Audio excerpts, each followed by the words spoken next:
All right. We'll give it a couple more seconds for people to get in. Mm.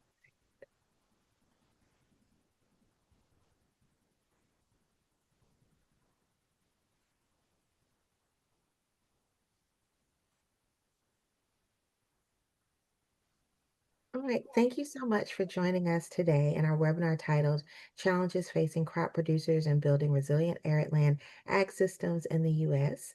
My name is Dr. Lakeisha Odom. I'm from the Foundation for Food and Ag Research. You'll hear more about our organization shortly, but I just wanted to welcome you to this co-hosted webinar with the Foundation for Food and Ag Research, the University of Arizona, and the Yuma Center of Excellence for Desert Agriculture. Could we proceed to the next slide, please? So just a quick overview for how we will spend our time together. We'll give a quick little overview and housekeeping, let you know how you can submit questions to us. There'll be an overview of the Desert Arid Soil Health Initiative that is being led by Dr. Joey Blankenship. And then I'll share a little bit more about my organization. We will have two really exciting uh, speakers, Dr. George Frisvold and Dr. Michael Cotwell Johnson, who'll set a little bit more of the stage for our preceding our grower panel, and they'll discuss the importance of the region itself and then some of the challenges and needs in the whole soil health sector in the Southwest. And then we'll have a grower panel, and then there'll be opportunity for audience Q&A. If you could transition to the next slide. So you'll note that during the first part of this dialogue, you're muted, but you can ask any question in the chat or in the Q&A. And so we'll be monitoring the Q&A. So as you hear the speakers or you just have any questions, please, we encourage you to put those in the Q&A. And there will be time for questions at the end of each of the presentations. We are also recording this webinar and we'll share it with registrants via email. And the recording will be available on FAR's website for your future reference. So if there's something that you're interested in seeing again, or someone could not make the event, we will have the webinar available for future. Next slide. Thank you. Before I transition to my colleague, I wanted to just let you know that this webinar is a continuation of a dynamic discussion. We had a previous webinar in January of this year discussing the importance of building resilient desert ag systems and communities in the U.S. And so there's a link to our website as well as a link to that YouTube for folks that might want to see that previous discussion. And this is just a continuation of this exciting discussion around the potential in desert arid systems. Next slide is I'll go ahead and acknowledge our planning team. It takes a lot of work to put these webinars on. And so I just wanted to take one moment. I won't take a ton of time to acknowledge all the folks, but we just wanted to recognize there is a team of folks that are tireless and excited and really committed to ensuring that the webinars as well as an in-person convening in December are organized and designed and really helping us to identify potential opportunities in this space. And I'll transition to my colleague, Dr. Blankenship, to see if he had any other comments on the planning team. And then he will do a short presentation on his work at the University of Arizona. Thank you very much, Lakeisha. I think you did a nice job on this. Yeah, so we can go ahead and move to the next slide, please. I just want to, thank the team. And hello, everyone. And I really thank you for taking the time to join this conversation. Today, I'd like to briefly explain why there's an urgent need to advance soil health science in arid regions and how we are doing this. Next slide, please. So as you will hear in greater detail from our speakers today, national and global food security depend on food production in arid and semi-arid regions. These regions account for roughly 45% of the world's croplands and produce 60% of the world's food. In the US, arid and semi-arid regions produce roughly 50% of the nation's fruits and vegetables, including 95% of nutritious leafy greens between November and April. The map on the right here indicates many of the most important arid croplands globally. Next slide, please. So soil health is especially important in arid regions because of water scarcity, heat stress, pH and salt stress, and because these soils often begin with extremely low organic matter and microbial diversity. Unfortunately, the science of arid soil health is understudied and under-resourced compared to wetter regions. For example, in the US, our major arid ag regions in Yuma and Maricopa counties in Arizona, Imperial and San Joaquin valleys in California, and the Columbia River Basin in Washington and Oregon need different soil health assessment frameworks than have been developed in the eastern US. If you can just click over 2 times, please, just to work in those animations. So this again is where the eastern US is where assessment frameworks for soil health have mainly been developed, and different management practices than have been developed in the Midwest, really leaving us literally and figuratively out to dry here in the Western US. Next slide, please. Therefore, in partnership with industry and the Yuma Center of Excellence for Desert Agriculture, I created the Desert Agriculture Soil Health Initiative, or DASHI, in 2023.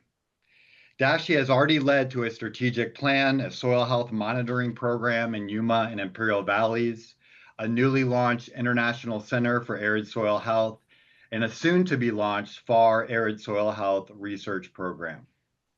Next slide, please.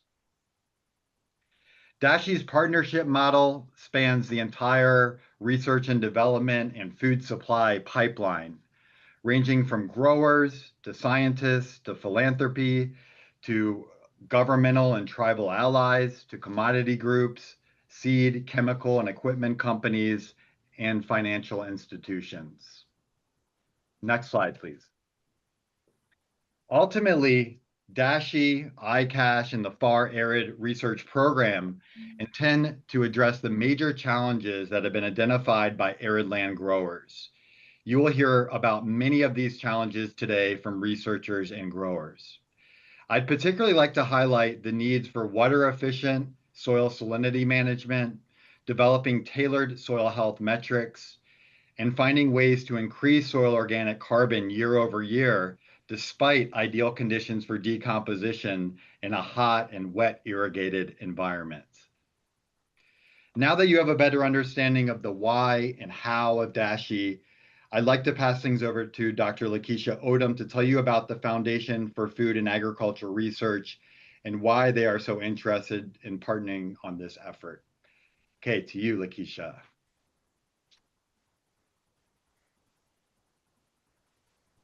Thank you so much, Joy.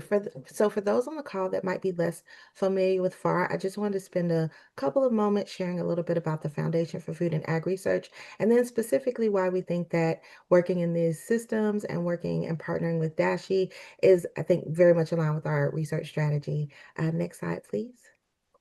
So for those less familiar with FAR, FAR is a nonprofit 501c3. We were created in the 2014 Farm Bill with the sole purpose of increasing public ag research investments while we fill knowledge gaps and we complement the USDA's research agenda.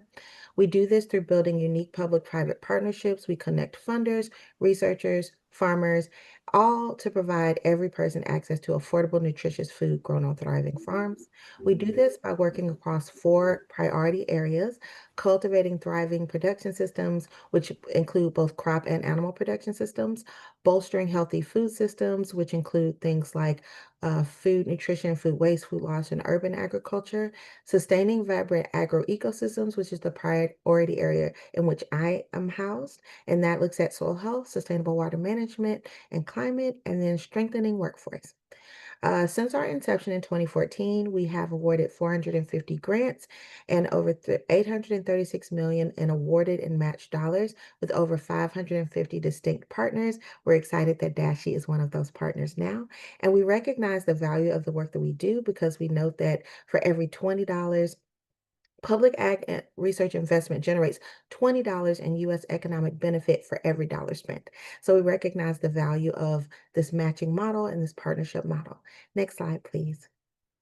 Specifically within the agroecosystem priorities, there are 3 themes that we have identified in our research strategy, and those are looking at pathways to adoption, looking at ways to improve informed decision making for producers, and sustainable solutions. So many of the concepts that Joey shared moments ago, you can see a lot of through line as to why this might align with us. We're looking at things around understanding needs for future soil and water and biodiversity challenges. We're looking at how we can create and provide more practical and reliable and credible information to help producers to make trade-offs. And we also are looking at socioeconomic and agronomic research understanders, drivers to understand how producers make decisions. So you'll hear a little bit more about some of these economic ideas and some of the challenges that producers are facing through the rest of this conversation today. But just noting that the dash sheet model has a lot of key strategic alignment with the areas that FAR has prioritized within our agro ecosystem priority area. Next slide. And finally, just to emphasize, FAR recognizes the value of our various production systems. We recognize that there is a research gap, as Joey shared previously, in the Southeast region or Southwest region as far as research in desert ag. And then we also prioritize providing site-specific recommendations. And we're looking at ways to explore additional research gaps. And we recognize that arid soils represent an opportunity for additional research, which we'll hear more about from our two speakers and the grower panel.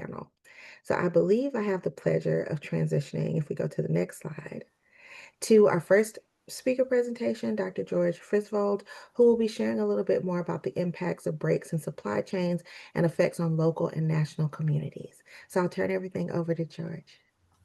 So I was looking at what would be the impacts if there were breaks in the supply chain of agricultural commodities coming out of the desert Southwest, and what would that imply for both the kind of local regional economies and the national economies? So, the first question is, what are the economic implications of supply chain disruptions? What's at stake? So nationally, the gross retail value of Yuma County grown vegetables and melons in at last ag census year was $3.4 billion.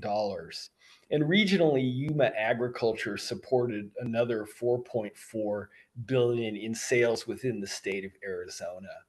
Yuma is really unique. It's very efficient at using scarce water. Yuma Ag generates over $1,500 per acre foot of water consumed in crop value.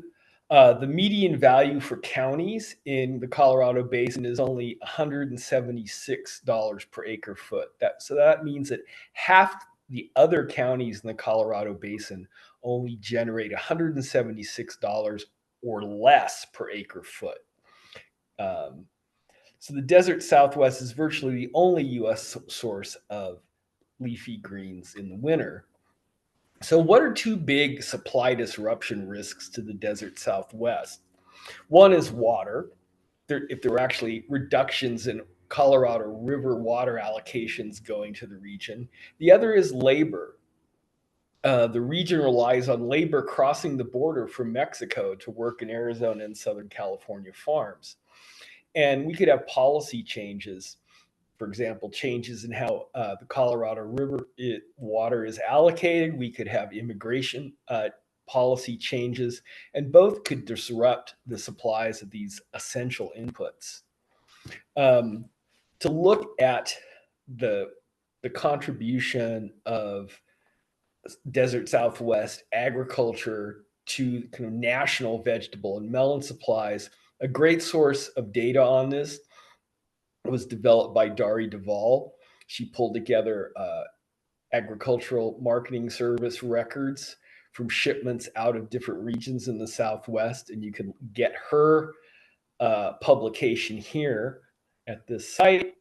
But here's some of the numbers. So here's romaine lettuce, and the height of the axis is the percent of shipments going out between January and May of romaine lettuce. And you can see Western Arizona is that blue area, the Imperial Valley and the Coachella Valley are the other desert Southwest areas on the other side of the Colorado River in Southern California. And you could see that through different periods throughout the year, these regions are accounting for nearly 100% of all romaine lettuce shipments.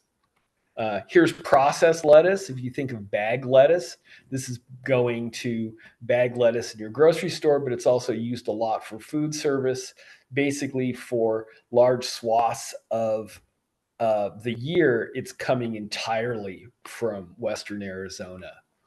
Spinach, kind of similar story. Numbers aren't quite as high, but they're still amazingly high coming from Western Arizona and the Coachella Valley.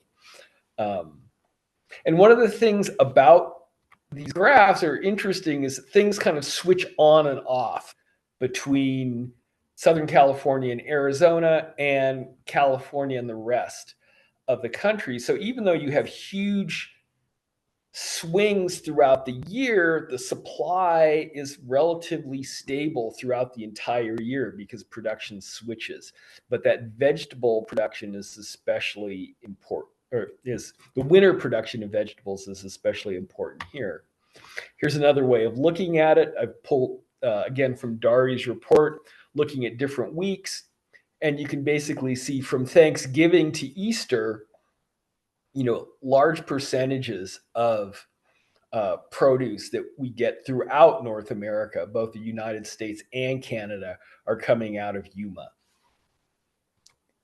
Okay, so a question about supply disruptions is if somehow the desert Southwest supply chain were disrupted, could other regions of the United States step in and compensate?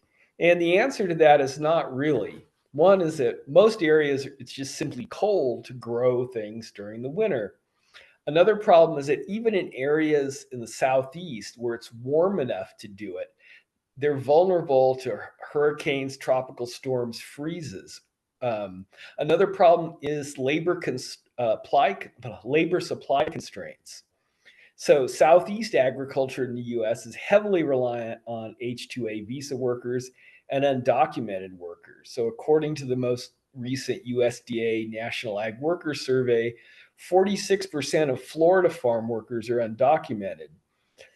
In contrast, Arizona relies a lot more on relying more than before on H-2A workers, but especially in Yuma and Imperial County, workers are commuting across the border every day from Mexico into the United States and back again. So we have a much more stable legal supply of labor than the rest of the country. Here's a map of hurricane risk from FEMA, and you could see that a lot of this area along the southern seaboard is at very high or relatively high risks from hurricanes. And here's a map of vegetable acres for sale, and each dot represents 1,000 acres of production. Well, let's put these two maps together, and you could see the different kind of production centers in the Southeast, and you look over to the right at the hurricane risk, that these production areas are often hit by hurricanes and tropical storms. That means that compared to Yuma, these areas would be a much less reliable source of supply. Again, these areas rely pretty heavily on H-2A workers to qualify to hire H-2A workers. Employers have to attest that there's not enough able, willing, and qualified U.S. workers available to perform the job. Arizona is a distant second to Florida, which accounts for 1/3 of all H-2A workers. But again, besides Arizona and California, which is relatively large, Louisiana has a heavy reliance, as does Georgia and South Carolina. So summing up, Yuma, Arizona, and Imperial and Riverside counties account for virtually the entire national supply of leafy greens and very large supplies of other vegetables between Thanksgiving and Easter. Other regions really just lack the capacity to step in if somehow that supply were threatened or disrupted. The desert Southwest is vulnerable to policy shocks that could reduce either irrigation water supplies or ag water supplies. I will stop sharing now.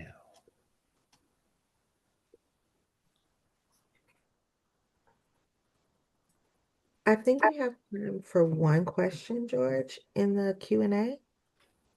And Sure. so someone asked, does the data that you shared include controlled environment ag production, hydroponics, aquaponics, or aeroponics? It includes shipments. So if it got shipped, I guess the question is if it's coming out of controlled areas, then it would be in the AMS shipment records. Yeah. So for during winter, you've got a certain amount of controlled, agriculture going on in the northern part of the country. But yeah, this is all shipments. If it's getting shipped out on a large scale, it's being captured. You. I really appreciate you setting the stage of the potential and the value of this region to our ag production system. So now I think we'll transition to Michael. I have the pleasure of introducing him. He is also a new innovator with the Foundation for Food and Ag Research. So Michael, I look forward to you sharing with us a little bit more about needs and challenges in soil health in the Southwest. Thank you. Thank you very much, Lakeisha. I appreciate that. But basically, I'm looking at the tribal challenges and needs for agricultural soil health in the Southwest. That's very important to me. And kind of a snapshot would be, right now in the Southwest, there are 73 federally recognized tribes in New Mexico, Nevada, Arizona, Colorado, and Utah. These are various types of agricultural systems. There's the traditional systems, our subsistence systems, like we do have at Hopi, which I'm also a farmer out there. And also there's a lot of ranching that occurs on that. Some of the primary health concerns about native soil is I'll cite from Arizona, because one of the tribes that we have here has an 80% diabetic rate. One tribe only has a life expectancy rate of 46 years old. And one tribe is diagnosing now 4-year-old kids with type 2 diabetes. So, tribal challenges, they just really lack the access. NRCS conservation programs are basically developed for private property owners. One of the sticking rules and one of the big points in that is that you have to prove that you have title to the land. So a lot of native producers do not have that. There are tribal representatives, but it's also good to note that majority of tribal land in agriculture in the Southwest is leased to non-Indians. And so there's also a lack of NOAA weather stations. If I were to do a map like I did with George, where he compared those two entities, if you were to overlay a NOAA map over this Southwest region, you would see very few, if any, major NOAA weather stations in the Southwest. And why is that important? Because when you apply for USDA conservation drought programs, you have to have the data. And if there is no data, there is no financial capabilities to go forward. Also, there's just a limited amount of soil health testing. The EPA is responsible for soil health testing on most Indian reservations because of the trust status, but we see very limited amount of that does that. We know what pesticides and herbicides are being applied, for example, in the Southwest, but we just don't know what the soil testing results is. So we don't really know how healthy or unhealthy the soil is. So also there's what I call the lack of FERTEP agents. FERTEP is a federally recognized tribal extension program. They're like extension agents. I would call them extension agents, but they're often based upon a competitive 5-year grant. So after that grant runs out, where do these tribal agents go? They're not employed by the University of Arizona or any land grant institution. So we need to figure out how to prop that up. So what are the soil health outcomes benefits? For me, and what I'm working on, it's just putting safe set-asides on tribal lands, basically used to grow food for tribal schools. In CRIT, the California River intertribal tribes down there, they actually are starting to grow some of their foods to get into their schools. Soil workshops are very important via community engagement and empowerment.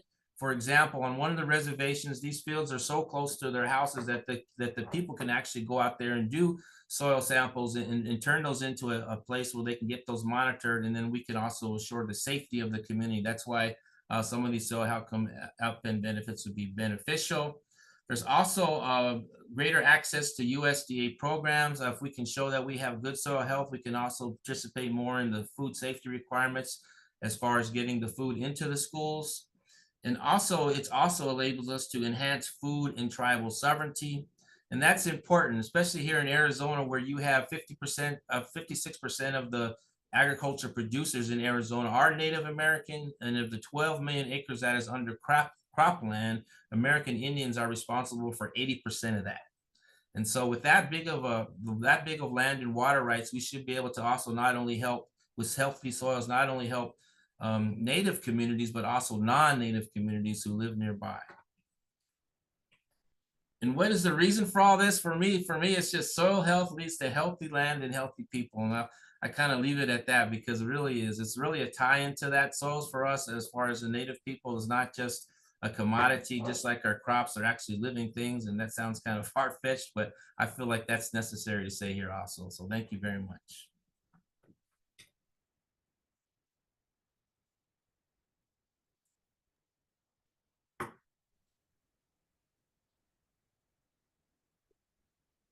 Thanks so much, Michael. I don't see any additional questions, but folks still have a chance. If something Michael says sparked question, please feel free to put it in the Q&A chat. And now I think we can transition to our grower panel. Very excited to transition to Dr. Stephanie Zelinsky, and she will lead us through an exciting conversation with some growers. Thanks, Lakeisha. Can you hear me okay? Great. Well, thanks everyone for attending. And as it says on the screen, I'm the Associate Director of the Yuma Center of Excellence for Desert Agriculture. And we are a public-private partnership between the University of Arizona and the desert ag industry. And we work in partnership with our industry stakeholders. And this is a real innovative and collaborative community here. And today we have 3 stakeholders with us representing this community. I'm going to let them introduce themselves. So I'd like to ask them to start by telling the group a little bit about their company's farming operations, like where and what they farm, including in the non-Yuma locations, and the breadth of their company's operations and their role in the company. I'd like to start with Kim, and then we'll have Jesus and Matt give their introductions. Hi, everyone. Thanks for tuning in today to this webinar. My name is Kim Horton. I'm the agronomy manager at Taylor Farming. We grow a wide variety of row crops and what we call tender leaf crops, so baby spinach and baby lettuces, as well as lots of other commodities. Our land base is just over 20,000 acres. We have about 2/3 of that base is organic, and then the other third is conventional. Our footprint for where we grow is along the Central Coast, primarily in Monterey County, as well as up into San Benito County. And then for the winter, we transition down to the Southwest desert regions, where we are in Imperial County, as well as the Yuma area. And then we move also out east to the Dome Valley area. So we have a pretty wide array of places we grow, which allows Taylor Farming to be the in-house grower for Taylor Farms and have consistent supply to our facilities. Taylor Farms also purchases lots of other vegetables in order to meet the demand across the United States and other countries. Thanks, Kim. Jesus. My name is Jesus Tovar, and I farm in the Yuma Valley as well as the reservation, the Quechan Reservation. And, I've been farming in this area for 37 years. I grow just about everything that you can think of in this area. I also grow head lettuce, romaine, green leaf, red leaf, baby leaf, spinach, organic. And the total number of acres that I grow is around 3,200 acres. And, to me, since we're going to be talking about soil, to me, soil is the most important thing if you want to keep on farming. If you don't take care of the soil, you're not going to keep on farming for long. And, I think it's a combination, of producing good crops, but then at the same time, producing crops that are healthy for the people, because it's a combination, and whatever we grow, We grow it because there's a demand for that product. We don't grow what we want. We grow what the customer wants. And everybody's looking for healthy food, and that's what we do.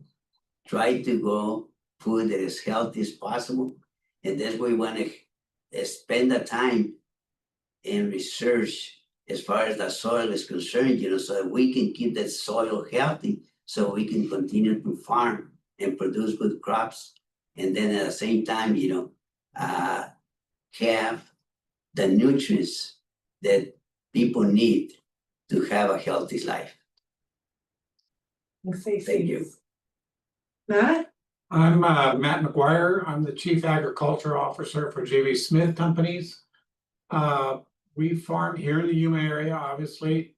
Same crops that Jesus and Kim mentioned. We're out in the Wealth and Mohawk. We're across the river in Imperial Valley, both on private and tribal grounds. We're right across the river on the other side in northern Mexico. We also have operations up in Monterey County in Salinas. And we also have operations in southern Colorado, around Center Colorado, another arid region, but in the summertime that we grow crops. We're about 25,000 acres of just vegetable crops right now, year round.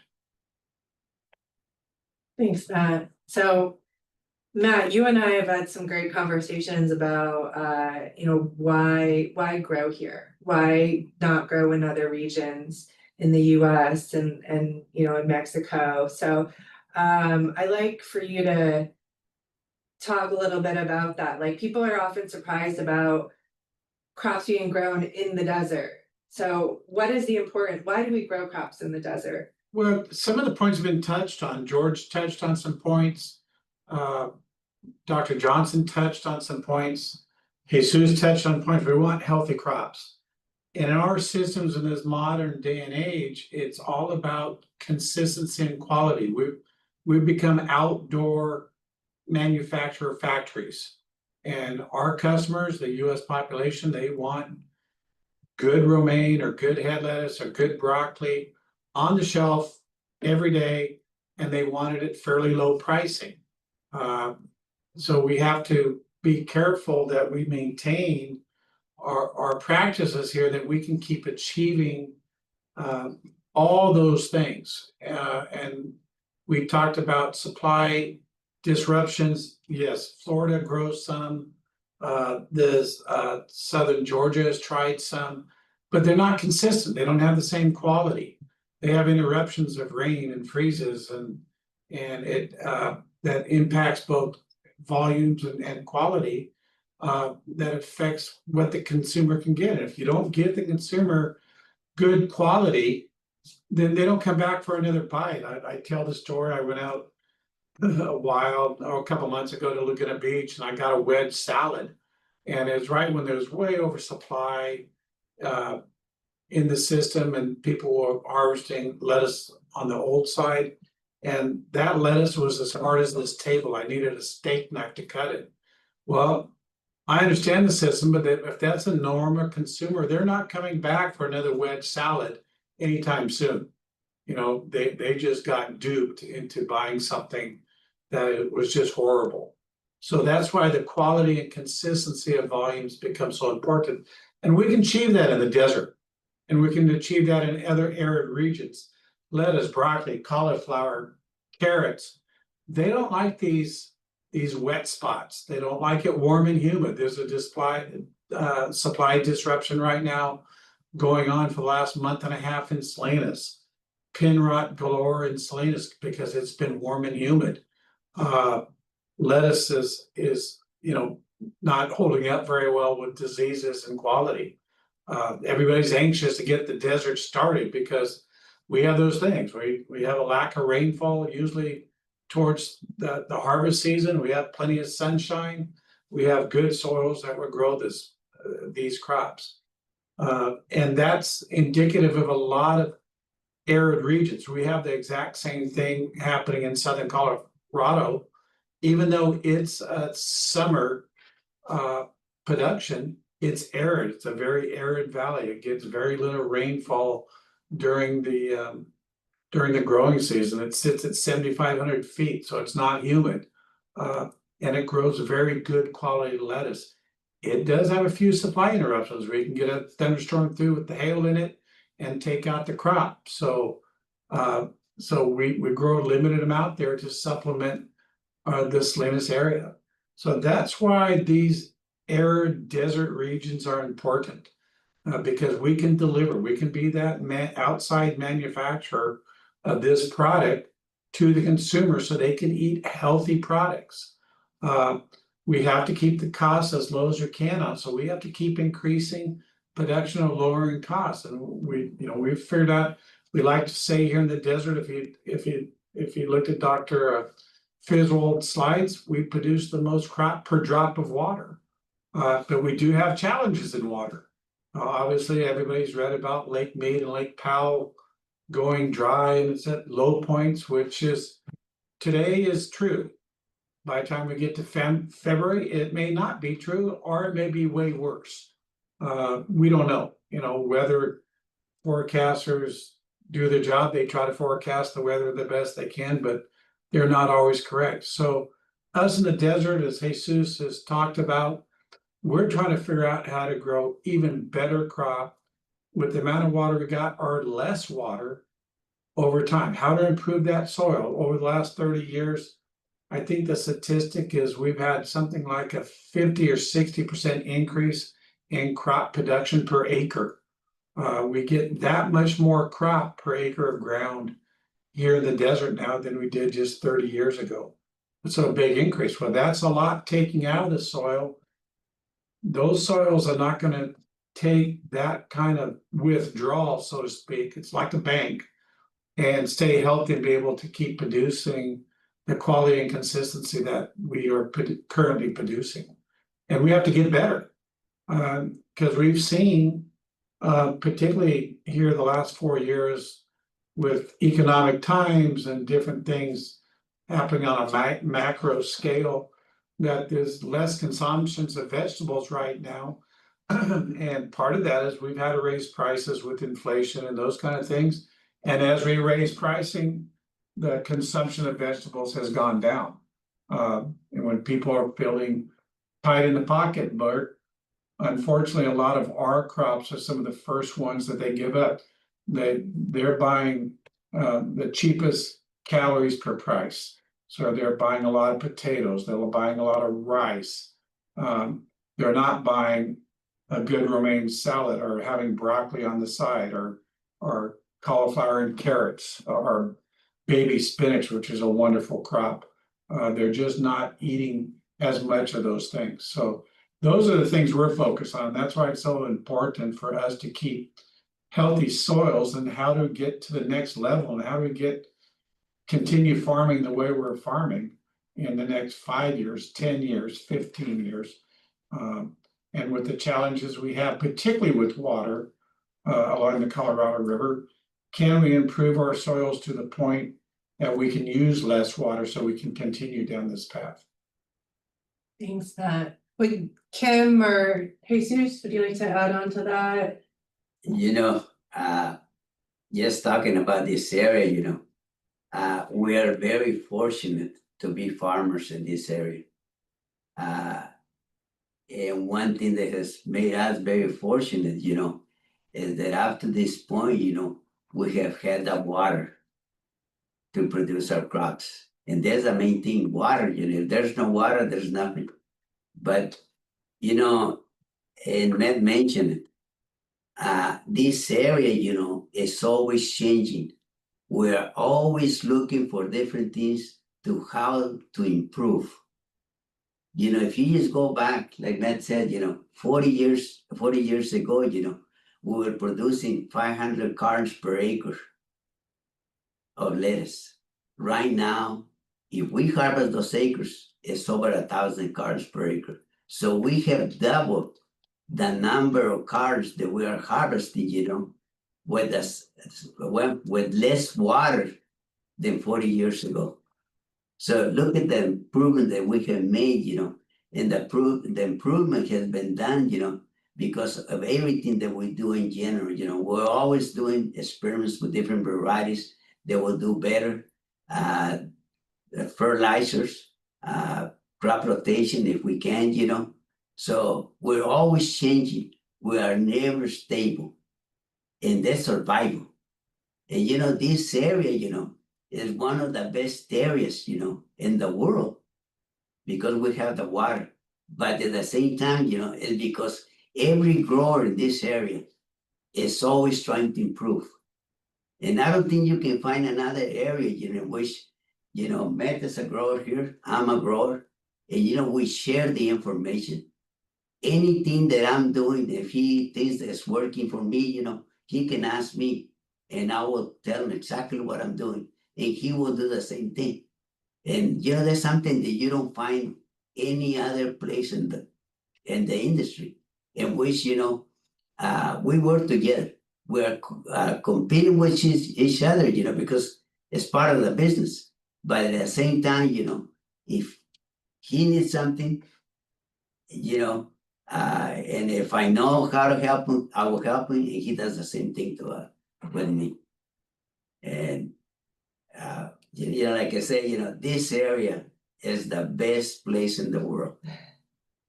Thanks, Jesus. I'd like to move on to talk about challenges, starting with Kim. There's a lot of questions about sustaining and improving soil health and crop production. Like, what really keeps you up at night? What kind of questions do you have for scientists or that you'd like experts to dig into and get you answers for? I'm really interested in long-term studies on soil health in the desert growing regions.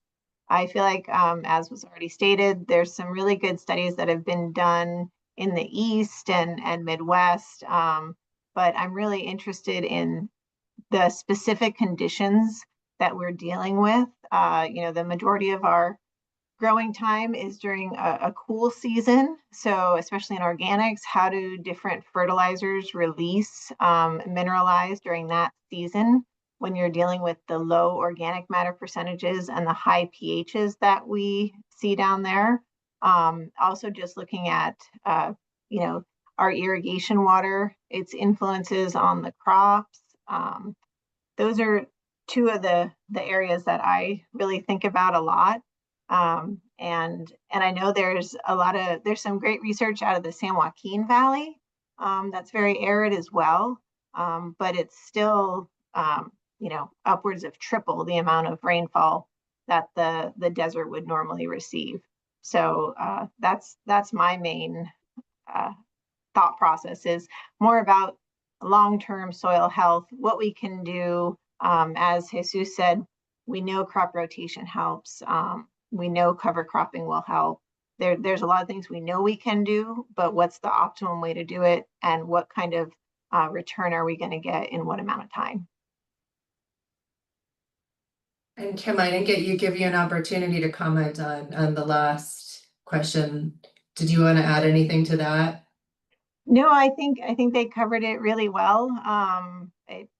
It's the gist of it that I always explain to non-farming people is, a lot of people will ask me, what's the difference between Florida, where I grew up, and out west here?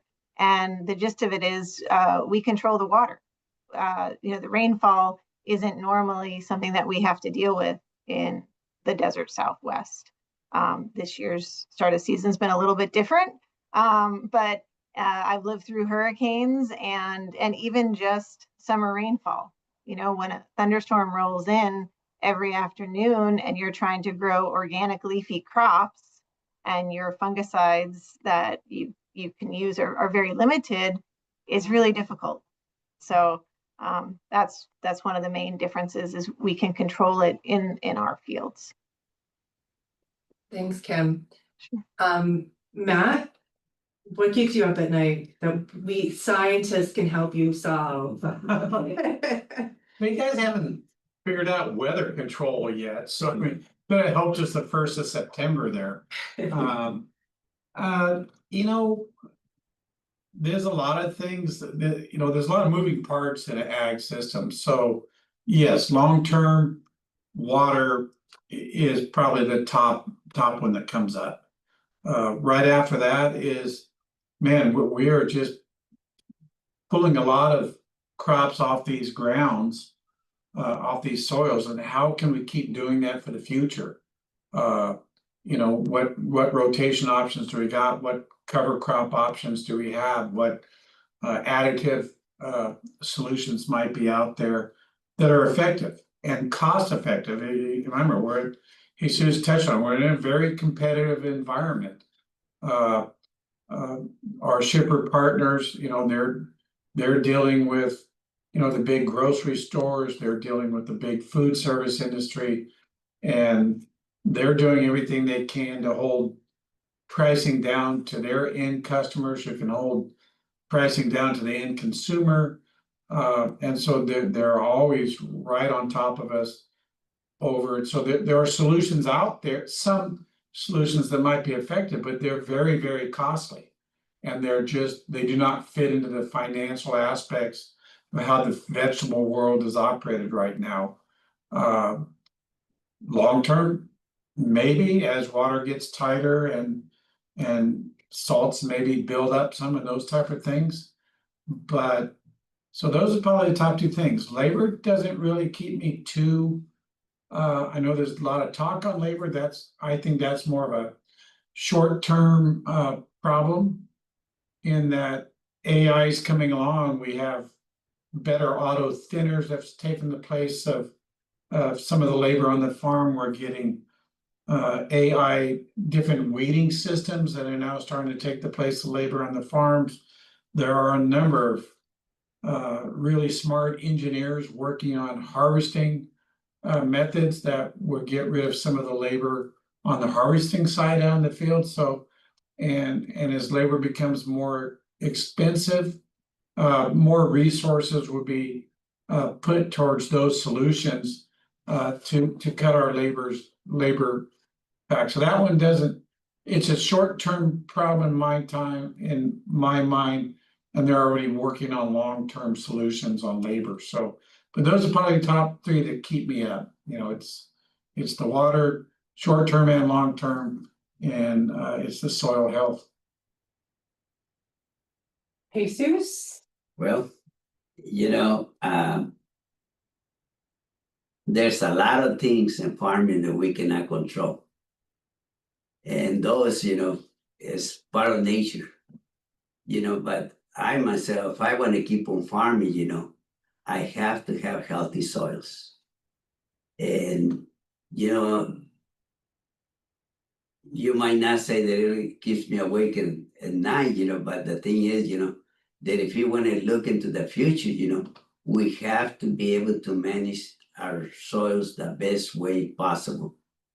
And that's the answers that we want to have. You know, how can we keep the soil healthy? You know, what do we have to do? Thanks, Jesus. I want to go back to Kim and ask, what are some of the more promising practices that improve soil health in arid regions? Like, what are some of the methods that you have seen, some of the tools, and what are some of the barriers to implementing these on a large scale? Yeah, so you know, one of the things about the desert Southwest is a lot of times we're only able to have maybe a single crop because of how hot it gets down there so quickly in the spring and then into the summer. You know, we're not growing vegetables down there. So it can be a really limited rotation as far as rotating between different plant families in the fields. So what I've looked at for a lot of years is what are some of the different cover crops that we can use? You know, which can we use a brassica in a field that has a lot of legume, or pardon me, lettuce cropping? Can we look at some things that are totally outside the plant families we normally grow? Are there some grasses we can use that are more salt tolerant? So to me, cover cropping is a really great way to improve our soils. Some of the challenges we run into is if we need to make sure our cover crop grows very quickly because weeds can come up through a cover crop and then set seed and become an issue for the next season. That can also be true of the cover crop itself. We want a cover crop that grows, but doesn't set seed so quickly that then it becomes a weed for the next season. So that's one area that I think is really exciting and interesting, and hope we get some more movement in that direction. Also, just talking about the cover crops, the rotation some more. You know, Jesus and Matt were talking about working together. You know, how can we do better rotation as a group of farmers, not just as an individual company? And that's something I've been working on a lot, making sure we're moving to these different plant families in all of our fields. And then amendments, you know, what amendments can we use that do not have any perceived food safety risk, but also improve the soils? You know, I think that's definitely an area that in general farming is really interested in. We have a lot of biostimulants and other products coming onto the market, but which ones work in the desert soils? Thanks, Kim. Matt, you want to add anything to that? No, I think Kim hit it. I mean, there's a lot of different testing going on with all those things, whether it be cover crops, amendments like she talked about, but we do have to find out which ones work in the systems, which ones give a return like Kim talked about, which ones are worth doing. And we have to do all those things, keeping in mind how much water might be available to us. So yeah, a lot of work going on, a lot of people trying different things. I will mention that because I saw a question up here about drip irrigation. I'll just answer that one, Steph. I knew you were going to get to it. One of the things about this area, the Yuma area, Welton Mohawk, the Bard district right across the river, and our operations down in Mexico, all those systems are laser leveled flat as this table. They have no outlets. All the water we put on the field stays on the field. And most of all the studies I know of on how efficient we are show we're as efficient as drip in those systems on growing the crop and what we apply to.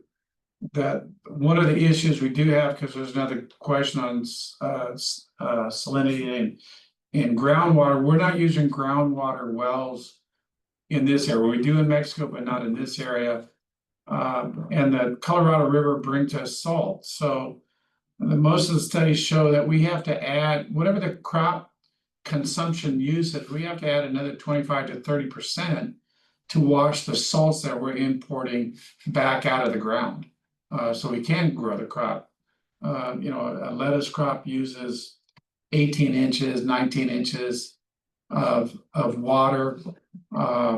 And so that means we need to be adding about 6 inches of water on top of that just to keep a neutral salinity, because we're bringing in about 2,000 pounds of salt for every acre foot that we use. So we do, I mean, there are constraints in our systems that we're trying to overcome. You know, one thing that we can say, you know, at the end, it's still a business.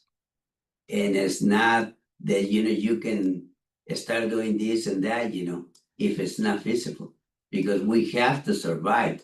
So whatever it is, you know, that you come up with, you know, it has to be something that we can also survive.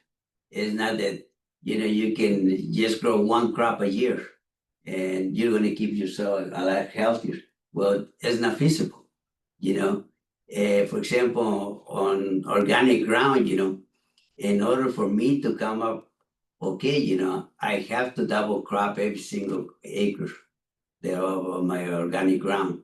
And why? Because I do so many things, you know, during the spring and the summer, you know, so that I can have the ground ready for my organic products that I want to produce on that field. So everything that you do, is according to the situation. It's not that you're just gonna do this and everything's gonna be great. No, there's too many little factors, that have to go into it. So everything has to be considered. Are there any practices that you've seen, soil health practices, anything that you've kind of gotten excited about that you'd like to be able to scale up for your operation? Yeah, if they would just tell me that I can grow whatever I want during the winter and have good rotation, my problems are solved. So change everything. you're saying. That's right. The thing is, we don't grow what we want, we grow what the customer wants. Because at the end, we are just kind of maybe the person in the bottom, that grows whatever the shipper wants. If he wants 1,000 acres of head lettuce, you have to look for those 1,000 acres if you want to be able to use your land. Or, we have to adapt ourselves to the shippers, what do they need? And, we try to get as many acres of, let's say, cabbage, cauliflower, and some other crops so that we can rotate, but it's still not enough to actually make a big difference every year. Yeah, basically about 66 to 70% of our crops is a lettuce of one type or another.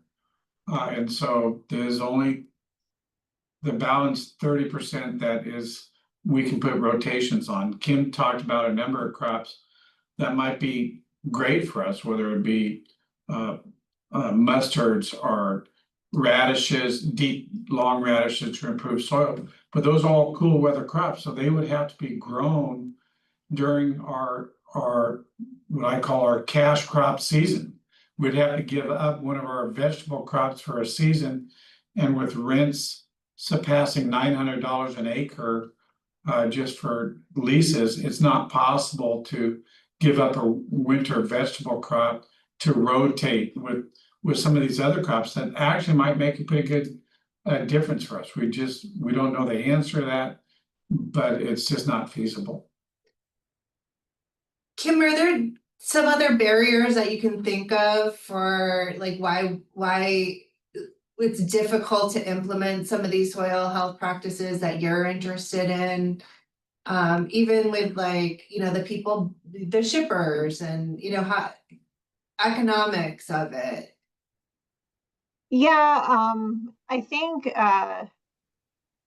it's similar to what Matt was saying and Jesus. It's the demand from whoever you're growing for. If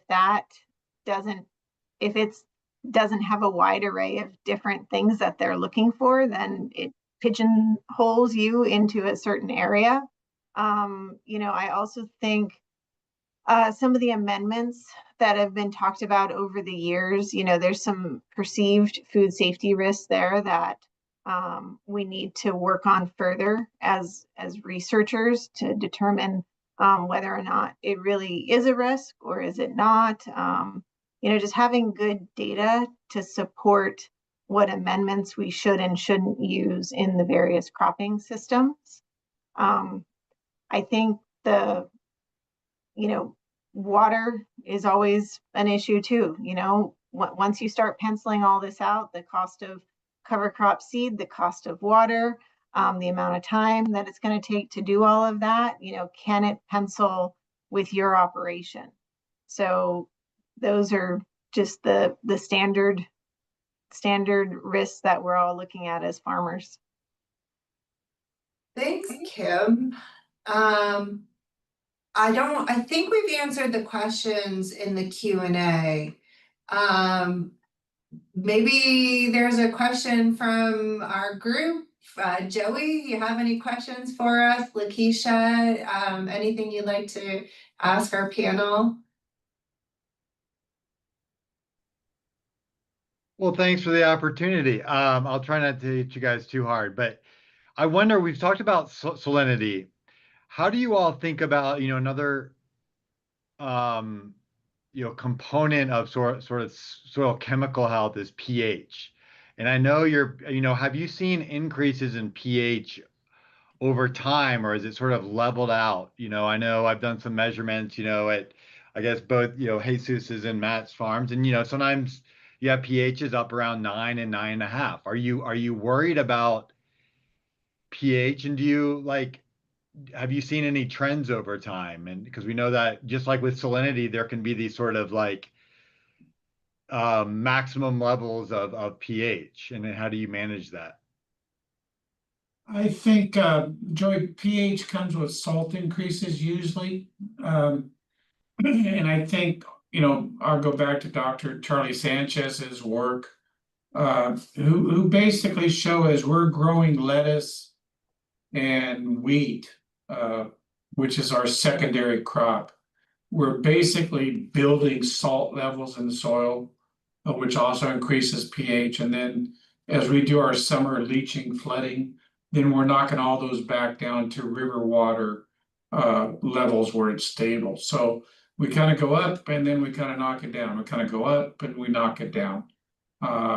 That's kind of where we're at right now. That there's a question up there about how we're coping with drought conditions. That would be one of the issues that we have to deal with, because if we're farming produce crops, and we're raising these levels of salts and pH, and then because there's not enough water, we don't grow the secondary crops. We don't go wheat or sudan, or we don't have water to grow cover crops. What do we do now about the water? And plus, not growing a crop on soil for that long, the soil goes dead biologically. And so that's the whole conversation on cover crops. How do we keep these soils alive, particularly through the summer when our soil temperatures go over 100 degrees at the 6-inch depth? How do we keep those soils alive through the summer? So when we start our, planting cycle in late August and September, those soils are alive, and we just don't start off with the biologically dead soil. That's all the questions. And how do we cope with those? But to answer your question, no, pH doesn't worry me, because I've always seen it go up and then knock it down, go up, knock it down. Mm-hmm. Any other, Kim, do you want to add anything to that? Well, one of the interesting things about pH is, with certain crops, you can use a reservoir, right? Put your water into a reservoir, run a sulfur burner on that water to then lower the pH of the water to then use it on the crops. It makes nutrients more available. But for leafy greens, we literally, it's very difficult to use water coming out of reservoirs, once again, because of food safety risks. So there are some methods out there where you can reduce the pH and make the nutrients more available, but they're not always a feasible option for leafy vegetables. And so that's another issue that we run into. And I know some research has been done on trying to do baby spinach on drip, but it wasn't very successful. There's a number of crops that do great on drip, but there's also a lot of crops where they just don't respond as well. I know spinach and carrots, at least baby spinach and carrots, don't really respond great to drip because of the distribution of water that you need to have a uniform crop. So that's another issue that we can run into with drip. Yeah, and I always ask the question, if we can increase the production off the field with drip, if we're as efficient with our flat waters right now as drip, why would anybody want to put another $900 into the system? And drip tubing is, when you talk about sustainability and the amount of water it takes to make drip tape and get rid of drip tape and bury drip tape, it's not a very environmentally friendly product per se in itself. Now we use drip down in Mexico. The water system down there is different. We use primarily drip down there, in Salinas. We use a lot of drip in Salinas. So there are systems where drip makes perfect sense because you can increase the value of the crop, and you can also save money because of the cost of the water that's being delivered to you. But it also increases the efficiency and use of that water, you know, many fold over from what old systems might have been in those areas. So I'm gonna wrap this up. This was a really fantastic conversation. I want to thank Kim, Matt, and Jesus for taking the time out of their very busy days in the middle of the season to spend time with us on this webinar. Yes, thank you, everyone. I learned a lot as well. So it was great to participate in it. Thank you for inviting me, guys, and thank you for coming. Thank you. And Joy, I'll transition it to you for kind of final thoughts and thank yous. Yes, thank you to all our speakers and panelists. This is, I think really we're trying to, I think, looking at a 10,000-foot view, really trying to tell the story of and sort of get more attention to these specific needs, right? Whether it's soil health or regenerative agriculture, really going beyond the one size fits all approach, right? That and looking for these sort of tailored solutions for both soil health assessment and enhancement. And I think that, Jesus hit the nail on the head with, really that a lot of resilience and sustainability boils down to the soil, and fortunately, it's getting a lot of attention. So yeah, thank you all for joining us. And yeah, we look forward to the next steps, and please reach out if there's any other questions or chances to kind of to join up and join this effort. And thank you, Tien, for sharing the contact info. So I guess one last pass back to you, Lakeisha, before we adjourn. Absolutely. So thank you all again for your time and attention. And just a reminder that this recording will be available and distributed to all the registrants via email. So another note of gratitude for our presenters, Michael and George, and then our speaker, our grower panel, which gave us so much rich information, and to Joey for being my partner in crime on this.